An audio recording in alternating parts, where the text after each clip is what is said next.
Bem-vindos todos ao nosso curso de Direito Ambiental. Meu nome é Fabiano Verli e você, por favor, se inscreva aí no canal, participe, não deixa eu participar não. Pessoal, vamos falar mais sobre instrumentos da Política Nacional de Meio Ambiente, né? Parece que nunca acaba, né? É porque é muita coisa mesmo e a gente está vendo tudo. Vamos falar agora de ressarcimento, medidas de ressarcimento. Elas também estão presentes em todo canto no direito, não só no direito ambiental. Pensem, algum de vocês imaginaria um mundo sem obrigação de recompor uma área poluída? Ora, essa ideia de reparação é muito próxima do direito. Então vamos abordar agora a indenização e a reparação. Além das penalidades, o poluidor, como eu disse, é obrigado, independentemente de culpa, a indenizar ou reparar pelos danos causados ao meio ambiente e a terceiros. O instrumento para isso está na própria série de obrigações que nascem da autuação pelo fiscal do meio ambiente. Muitas vezes é pela Polícia Civil, né? Muitas vezes polícia militar, né, que são feitas as autuações. Né? As reparações, muitas das vezes, se dão através de ações civis públicas, várias delas propostas pelo Ministério Público, né, onde se cobra o ressarcimento. Lembrem-se, mais importante do que obter o dinheiro da multa é obter o reequilíbrio ambiental ou preservá-lo diante de uma ação agressiva do infrator. Isso é o número 1, número 2, número 3, é a prioridade número 1, número 2, número 3, tudo que se busca. Ok?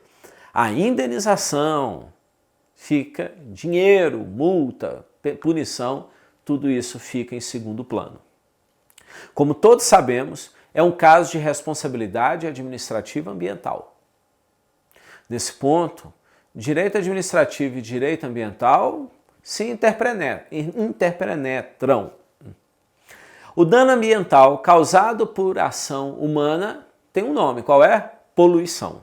O certo é que a ideia de poluição não fique centrada em malefícios diretos e exclusivos ao homem, mas que seja toda a degradação ambiental, ainda que numa área inabitada, causada pelo homem, mesmo que não o atinja diretamente, pois a área é inabitada. Pois o bem jurídico protegido pelo direito ambiental não é direta e exatamente o bem-estar humano, e sim o bem-estar humano através do equilíbrio ambiental, que só indiretamente impacta a vida do homem.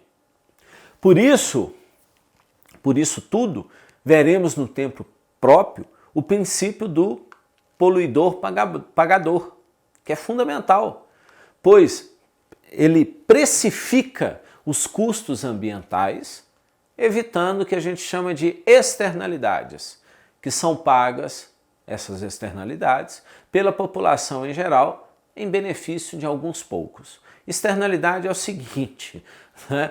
Eu tenho uma fábrica de tecido, jogo todo o vinhoto, tudo aquilo que não presta, que pode matar o rio, no rio, mata o rio, a população toda se ferra, mas eu fico bem, porque economizo, né, não tendo que gastar filtro, sistema de processamento de rejeitos, de dejetos industriais, nada disso. Eu simplesmente jogo no rio, é muito barato, você compra um cano, né, um cano de PVC, né, de 100 polegadas, né, de 100 milímetros, né, joga aquilo ali no rio, está resolvido, custo quase zero. Mas e para a população o custo é zero? Não, para a população é altíssimo. Então, uns poucos ganham, economizam, enquanto um monte se ferra. Isso é uma externalidade. Você joga o custo para fora, para a sociedade, para fora da fábrica. Por isso a gente fala externalidade. Não? Vamos ver isso mais à frente, com mais vagar. O escopo de ressarcimento será sempre predominantemente público, coletivo, difuso, pois os danos ao meio ambiente são autônomos, pessoal. relativamente aos danos pessoais a este ou aquele ser humano que, claro, também sofre as consequências da ação humana que degrada, poluidora. O meio ambiente global é indivisível, difuso, com faces imaterial e material. Isso aí a gente já sabe. Mas além disso, é de uso comum de todos os habitantes do planeta. Danos podem ser difusos, ambientais em sentido estrito. Podem ser coletivos, aqueles de pessoas ligadas por uma relação jurídica base, como numa cooperativa de seringueiro, por exemplo. Ou podem ser particulares, cada pessoa com seu prejuízo específico. A gente já viu isso. Os danos podem ser morais ou materiais. Existe inclusive o dano moral difuso. Pode haver a condenação por isso. Muito importante, compete à União legislar concorrentemente sobre responsabilidade civil e ambiental, como a gente já viu. Aos estados, por exemplo, como Minas Gerais, Pará, né, estados mineradores, por exemplo, muito. Minério no Brasil está onde? Basicamente em Minas e no Pará. E você tem, então, situações específicas. O que vale para Santa Catarina, que também tem uma mineração, mas de uma mineração diferente, muitas vezes carvão, etc., não vale para Minas. O que vale para o Rio Grande do Sul não vale tanto para Minas. Então, vamos ter aí legislação concorrente. Legislação concorrente é aquela em que há normas gerais da União e normas complementares do Estado.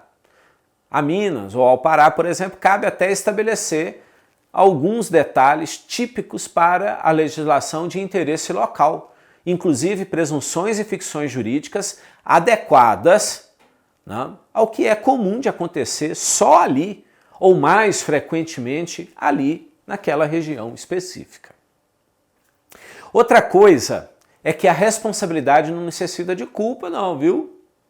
Assim, se alguém ateia fogo na sua fazenda, queimando a reserva de mata que você deve obrigatoriamente manter lá dentro, que é a tal da reserva legal, a responsabilidade pela recomposição da área é do criminoso que pôs fogo, mas também é sua pelo simples fato de ser você o dono da terra. Obrigação ambiental próprio terreno. Portanto, a ilicitude da conduta é irrelevante. Adota-se a regra do risco integral. Força maior e caso fortuito se aplicam, segundo alguns. E mesmo assim é polêmica essa aplicação caso a caso. Mas, Fabiano, como reparar o dano ambiental? Em dinheiro? Dinheiro pode ser usado para reparação, mas nunca será a preferência. A preferência total é para a reparação in natura, específica, no local, ou seja, in situ. Por isso, quando contamos, né, com instrumentos como o PRAD, que é o Plano de Recuperação de Áreas Degradadas, né, nós estamos procurando muito mais a reparação do que a indenização. Por fim, pessoal, eu pergunto se é possível a responsabilização por omissão em fiscalizar a atividade que acabou gerando dano ambiental, por falta de fiscalização. Sim, há limites para a falha do Estado. Ele não tem que resolver tudo na nossa vida. Não tem sentido. Coisas graves, injustificáveis, entretanto, falhas graves, falhas injustificáveis, que levaram a danos ambientais sérios, devem ser objeto de análise, até do Poder Judiciário, para fins de recuperação ou, no mínimo, indenização. Indenização àquela população local, por exemplo. Beleza, pessoal? É o que temos para hoje. Vamos estudar em casa, vamos estudar onde a gente puder, vamos estudar do jeito que a gente puder. Nada nos impedirá. Até mais. Carpe diem.